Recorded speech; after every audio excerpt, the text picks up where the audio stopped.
Hi everyone, it's Rose and welcome back to my channel. In today's video we're going to talk about the 27 books I read in August. I am well aware that is an insane number. If you're not new to this channel, you are probably tired of hearing me say this lately, but I had the whole month off, which is how I was able to read all of this. I work term time, so I got time off for the summer holidays, and I really made use of it and basically spent the whole time reading and loved it. So like I said, I read 27 books. I've got my little notepad if you're wondering what I keep staring at. And that means I read 8,405 pages and I found 2 new 5 stars. I did have quite a few disappointing reads as well. We have a big mix of ups and downs throughout this month. We're going to go through these today and we are going to spoiler-free talk about a bit about my thoughts and give you my ratings and stuff like that. There's 27 books, so we're not going to know a lot about the books. Like, I'm not going to go into too much detail. I did also read a lot of these in different reading vlogs, but I think we should just get into it, don't you? This was very thriller heavy, I will say, a very thriller heavy month. So I actually read the first like 10 books all in videos. These first 3 here I read in my 24-hour readathon, and the first book of the month I finished was The Whisper Man by Alex North. I rated this book 3 stars. It is a thriller. I borrowed it from the library and I ended up listening to the audiobook. There was a case a while ago at this point where I think it was 6 boys from homes where they were either mistreated or neglected or just not cared for enough. Something was missing. They were taken and murdered by somebody. They didn't know who, but they all said before they went missing that they heard someone whispering at their door, at their window. And then we've got like present timeline, a guy who is recently widowed and he's looking after his son, and he thinks the same thing is going to start happening to his son. I liked this book. I am not sure how I felt about the ending, and it did drag at a few points. If you want to see my thoughts more in detail, then go ahead and watch the readathon vlog. But yeah, overall it was good. I'm a pretty harsh rater when it comes to thrillers because I've read hundreds at this point, so you have to do something new or exciting to wow me, and this book was kind of just missing that, but there was nothing inherently wrong with it. Next up we have Bad Dolls by Rachel Harrison, another book I read in my readathon, and I rated this one 4 stars. This is a collection of 4 short stories, and Rachel Harrison is one of my favourite authors. Specifically, she writes horror and she's one of my favourite horror authors. I just love the way she writes and I love the stories in this book. So the first one is Reply Hazy, Try Again, and it's about a woman who finds a magic 8-ball and uses it to make all of her life decisions, basically. Then we have Bachelorette, and I need to read you the first line of this short story because that will explain what's going on. If I'd have been told in advance about the blood sacrifice, I would have made up an excuse not to attend the bachelorette party. So, if you're not sold on that, I don't know what's up with you. Then we have Goblin, which is about like a new app to help you lose weight that is all too real. And then finally we have Bad Dolls, the title of the book, which is about a woman whose sister has recently passed and about a doll that she's convinced is trying to be like her sister, communicating through the doll with her. So yeah, very good, very fun. Then, controversially, I rated The Favourites by Elaine Fargo 3 stars. I'm sure you've heard about this book before, but it's about 2 ice skaters and all the fame that comes with it, and it's like 10 years after a big event has happened. There's a documentary happening and like you get to see the mixed media of that all. I'd really recommend the audiobook if you're going to read this book because it's got a full cast of characters. It's about how they met and grew up as children and how they didn't have the same things all the other dancers had because they didn't come from money, they didn't come from wealth or good families and stuff, and how their friendship forged into maybe something else and how it all ended. I didn't care enough. I don't know. There was something missing and it felt a bit unsatisfying to me because so many people raved about it and I can see why they loved it, but I just didn't. but I still liked it enough to give it 3 stars. The 3 stars was mainly for how much I enjoyed how the audiobook was done. I think if I'd have read this physically, I would have rated it lower. I didn't know where else to put this series in this because I kind of read them in between other books, but I want to talk about them all together. I'm once again rereading the Skulduggery Pleasant series. If you're not new here, that will mean no introduction needed. It's basically a low fantasy series. It's very young adult in the first few books, and then it gets more and more like upper YA. It's still on the younger side, but it gets more complex as the characters grow and you grow with them. I started this series when I was a child and I'm still reading them now as an adult, and I reread them all the time. So let's quickly rapid fire. I reread the prequel, which is the only book that I've ever given less than 5 stars to from Derek Landy, the author. This is Hell Breaks Loose, and I rated it 4 stars because it's set 300 years before the events of the rest of the series, and I just missed what we get in present day. Then we've got book 1. These were all 5 stars. Book 2 is called Playing with Fire, and then book 3 is The Faceless Ones, and book 4 is Dark Days. I recently have been picking up the hardcovers secondhand, and I'm obsessed with the colour of this one. And then the last one I've reread so far is Mortal Coil, book 5. I feel like every 3 months when I do a reading wrap up, one of these books is in there at least, so I won't talk any more about them than that. I obviously loved them and had a good time. Let's get to some new reads. I've got such an underrated book. I picked it up at the charity shop and it's only got like 1,000 ratings on Goodreads, and that is The Escape by Ruth Kelly, which I rated 4 stars. This is about a woman who is an influencer and she wants to move to like this huge place in France. She's looking up all these amazing places, but there's nowhere she can afford it, and she anonymously gets like an email being like, well, you can come and stay here for free basically, and post the renovation online in return. And so she takes them up on this offer. She doesn't even know who this is, and her husband move out there. And then we are following her sister when one day the post will stop. There's no Happy New Year, Happy Christmas messages from her sister. She's gone AWOL, and her sister knows something's not right. So she goes to this French town to go and figure out what's gone on. It was so good, so fast paced. I stayed up till 4 AM to finish this book. I so recommend it, and I can't believe that not like more people were talking about it. I just picked it up randomly one day from the charity shop, and now it's one of the best books I've read this month. Then we have Such Quiet Girls by Noelle W. Ichley. I rated this 3.5 stars. This was interesting. It's a very unique premise.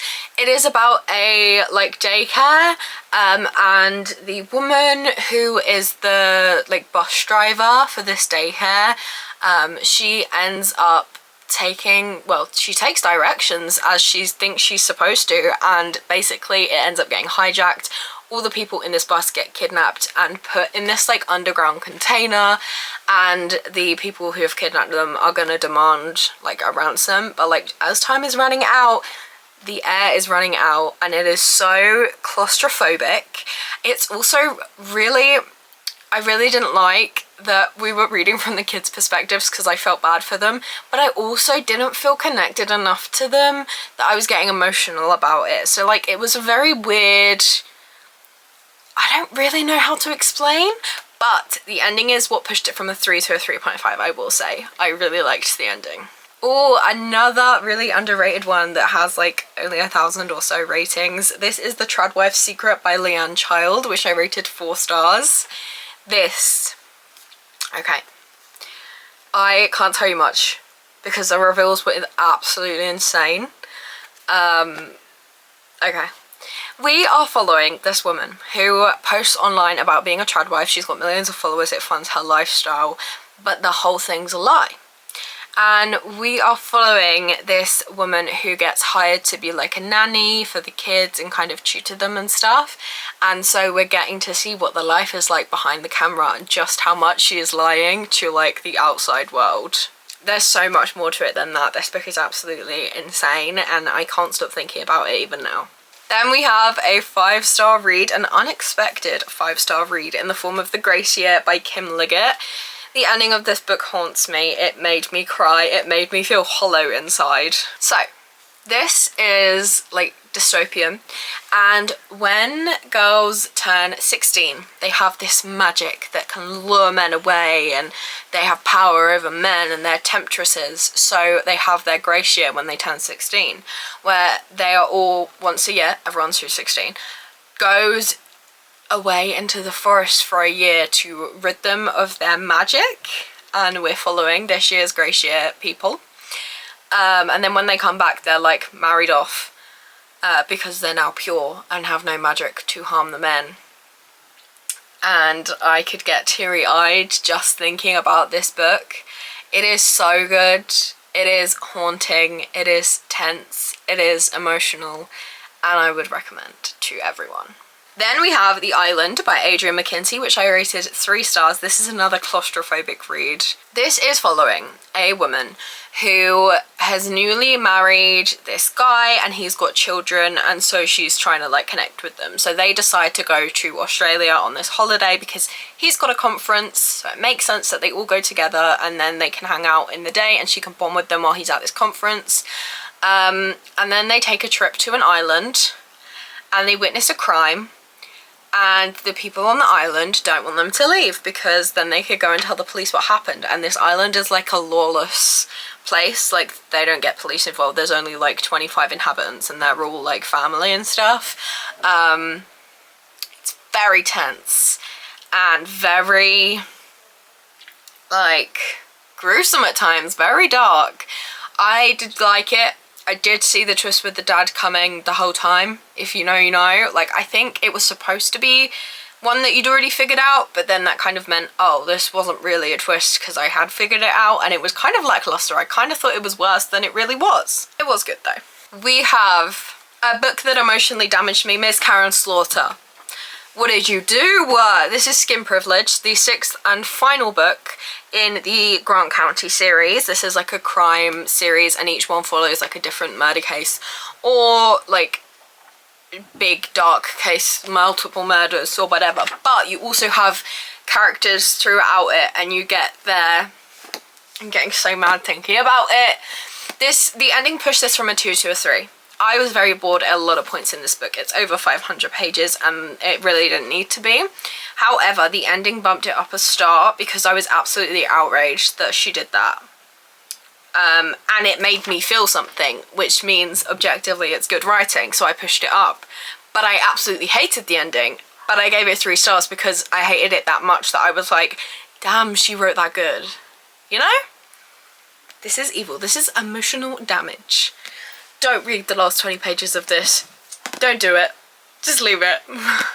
Then we have got She Didn't See It Coming by Shari Lapina. This is her latest release. I love her and I rated this 4.5 stars. It was so good. The only reason it wasn't 5 was because I've read books from her that I rated 5 stars and this didn't quite hit as good, but it was still so good. This is about a guy who gets a call from his daughter's nursery saying, your wife hasn't come to pick her up. And he's like, she would never just forget to do this, what the heck? So he picks her up, takes her home. And her mum, his wife, is nowhere to be seen. But she hasn't taken anything. She hasn't packed a bag and left. There's no CCTV of her like walking out the door. She's left her purse, her phone, her laptop open. It's like she's vanished into thin air. And then we're getting loads of different POVs, loads of different people who have loads of different motives and trying to figure out who did it. And it was so good. I was guessing till the very end about who I thought it would be. And even then, it was like the one person I didn't suspect.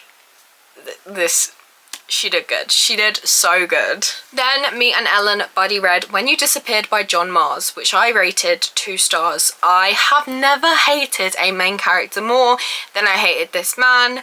This is a book about a husband that just upped and left his wife and children, let them think he was dead, let them think he was missing and never to be found, and just started a new life. And then 25 years later he comes back and is like, I want to tell you why. And nothing he does is ever justified.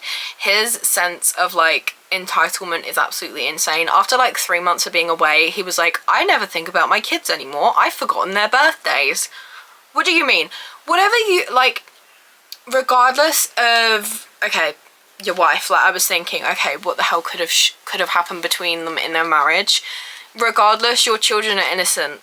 like you don't let your children think that their dad's dead, but like they never find a body and they have to grow up with that. Nothing he did was justifiable, and the ending was just like one last cowardly act. I hate him so much. I read Love and Other Killers by Brenda Weaver, which I rated 3 stars. This is a little novella that connects the Ruinous Love trilogy to the new series she's writing. The Ruinous Love trilogy is one of my favourite series. That's the one that starts with Butcher and Blackbird. I love them all so much. I rated this 3 stars just because we didn't get too much. I wanted it to be longer, but I did still enjoy it. I can't really tell you anything about it because obviously it's a 60-page novella and it's heavily spoiled every single book, so that's all I can say. I listened to A Happy Marriage by A.R. Torr and rated this 3.5 stars. This is a book about a husband who is a serial killer, and he's also a like therapist, psychologist kind of guy, and then his wife is a like head detective on a case, and they're linked somehow, but you don't know how in the beginning. You don't know how much his wife knows about him. You don't know like what's going on with her. This was so weird and so dark and twisted and so messed up, and it was a really good read. Then we have my second 5-star, and that is Don't Let Him In by Lisa Jewell. Another really good recent release from one of my favourite authors. This is so good. I can't even tell you the plot of it, you just need to go in blind. I'll read you what it says on the back. He's the perfect man, he says he loves you. You think he might even be made for you. Before long, he's moved into your house and into your heart, and then he leaves for days at a time. You don't know where he's gone or who he's with, and you realise if you look back, you'd say to yourself, don't let him in. This was my book club's book pick for the month. I had so much fun theorising. I rated it 5 stars. It was so good. It was 450 pages long and I wanted it to be longer. For a thriller, that is rare. Then I listened to Stolen Air by Sophie Lark. I actually unhauled these books because they're on Kindle Unlimited and I didn't enjoy the first one enough to like want the series. I'll have them on Kindle Unlimited. After reading this one, I rated it 3 stars, but I think the only way I'll continue the series is if the audiobooks become available like at my library or something. They're not currently on like Libby or Hoopla or anything like that, and I don't want to pay for the audiobooks and I wouldn't want to read them physically, so I don't think I'll be continuing the series anytime soon. But I did rate Stolen Air 3 stars. It's mafia romance. It was quick, fun, easy. That was it. Then I got into reading some horror novellas. We have Comfort Me with Apples by Catherine M. Valenti, which I rated 4 stars. I like can't tell you anything about this book because it's 101 pages, and once the reveal happened I was like, oh my gosh, this is all making so much sense. This all fits together so well and this is so clever. It's really good. I can't tell you anything about it, but just read it. Then I read Nothing But Black and Teeth and I rated it 2 stars. I literally read this a couple days ago and honestly I'm already forgetting stuff about it. It's about some friends that have very complicated relationship dynamics throughout them, and they go to this like retreat for 2 of them getting married, and they all like haunted things, and this place is supposed to be haunted. That's all I can give you. Then I listened to Bed and Breakfast by A.M. Kerbash and I rated it 2 stars. This is about a husband and wife, and something happened 11 months ago, and the guy books a surprise bed and breakfast that they went to a year ago to try and like, let's pretend the last 11 months never happened. Let's try and like get along and have a good time and forget about all our issues. But there's something weird going on in that hotel. I don't know, I was just waiting for it to be over. That's why I rated 2 stars. I didn't really feel any way about it. But then I listened to 3 of the books in the Alibis collection on Kindle Unlimited. So what this is a 6 books collection, and it's 6 popular thriller authors, and they've each written a short story with the theme of an alibi kind of thing. We've got The Ex-Wives Club by Sally Hepworth, which I rated 3 stars, and it's about a guy who dies, and the 3 main suspects are his 3 ex-wives who are good friends and meet every week at his restaurant. And it's just really fun. There's actually so many suspects, but then they all get ruled out, and it's like, well, who the hell was it then? And then I really liked it. We have False Note by David Lagerkrantz, which again I rated 3 stars. This is about a guy who grew up hating his dad. His dad is this famous opera singer, but behind the scenes he is an abusive alcoholic. And then this guy thinks he has like, now he's gotten away from his dad, he doesn't speak to his dad, he's moved on, and he finds who he thinks could be the love of his life. And she convinces him to go and see his dad and take her with him so that she can stand up for him. That is not what happens at all. And finally we have The Skydivers by Chris Bogeline. This was a very short story about two brothers that go skydiving over these fields that their dad owned and spread his ashes. But it goes wrong and one of the skydivers like gets brutally killed in this like churning. There's a guy down on the tractor that's like churning the soil as the ashes are spread so that it's like mixed into the ground, and he gets killed because it goes wrong and he goes into it, and it's like, that must have been deliberate. Who did it? So those are the 27 books I read. Very mixed bag. Had some good reads though, so I'm just thinking of the positives. Let me know how many books you read this month. Like I said, this is very over the top even for me. Most of my reading wrap-ups do not have this many books, and September won't because I'm going back to work and I'll be working more. So yeah, don't expect this every month from me, guys. That's all from me. Thank you so much for watching. If you'd like to see more from me, please be sure to like and subscribe as I post new videos every single week. As always, there's playlists and stuff. All my links are down below, but there's playlists for the videos that I read the books I talked about in, so go check them out if you want to see my thoughts in more detail.